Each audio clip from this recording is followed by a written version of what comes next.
Hello, hello, Jonah DePasquale here, and I'm hoping everybody is having a fantastic day or week or wherever you're at.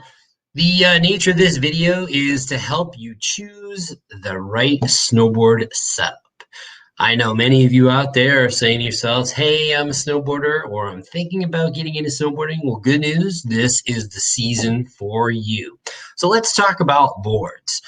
There are many designs, there's many different styles, and there's a plethora of brands that are out there today in the marketplace.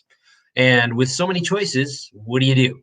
Well, here would be a few good starting points.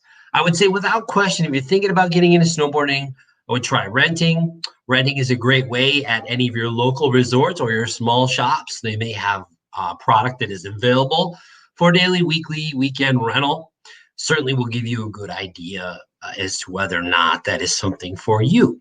Another option is to take advantage of the on-mountain packages. I know many of the local resorts across the nation have the learn to ride programs that are accompanied with product, a lift ticket, and a lesson. And that will certainly be a great gateway to getting you out there and getting you started, and certainly help you decide whether or not snowboarding is something for you.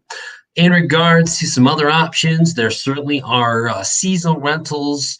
There are some of your better pro shop retail demos as well. You can get a chance to get out there and try some of the product. There are resort demos. I know some of the brands actually do from time to time have demos, consumer demos at your local resort that you can actually get out and try some of the product as well, in some cases at no charge, which is great.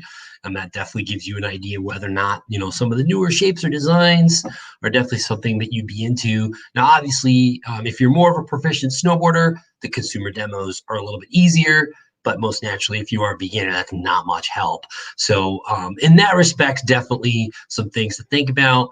Also, backing up, if you do want to actually just forego purchasing equipment, I would highly recommend just taking the time to check with your local shop, find out if there's any local preseason sales, which again, I know many shops around the region in your area are definitely looking to kind of get some preseason sales in the queue. So great opportunity to buy some pre-enjoyed equipment or last year's stuff at a discounted price, which is a great way to get started.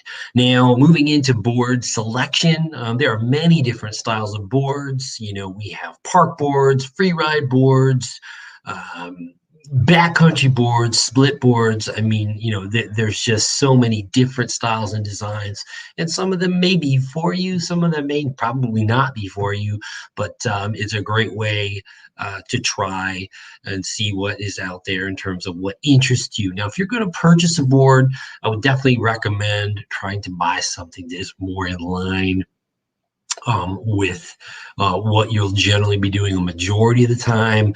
Like, for example, maybe you want to ride in the park a little bit. I would probably not necessarily get a park specific board if you spend most of your time running laps on blue and green trails. If you were going to do some backcountry stuff, I mean, that's a different design as well, or split boarding. Excuse me. At any rate, those are some real reasons that tie back to what we were talking about earlier, with either demoing or renting or trying boards for the first time. And the next topic that we'll discuss is bindings. Bindings are definitely, again, a key part of the setup. For most instances, the traditional two-strap freestyle binding is the winner. Again, it's a very conventional design, been around for many, many years, and seems to be adequate in almost all circumstances, with the exception of split boarding. We can talk about that at another time. But, the best way to think about bindings is this is obviously one of those key interfaces that connects you to the board.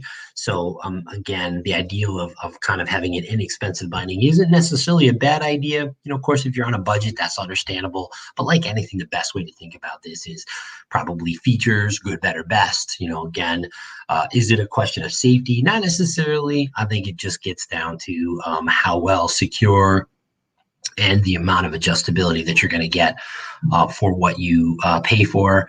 In my instance, I have a number of different boards and I have a number of different bindings. Each binding does have a relatively unique performance or feel to it. So, I mean, I'm pretty fortunate in that I have that situation, but I feel like for most consumers, a decent mid-level price range binding would be great.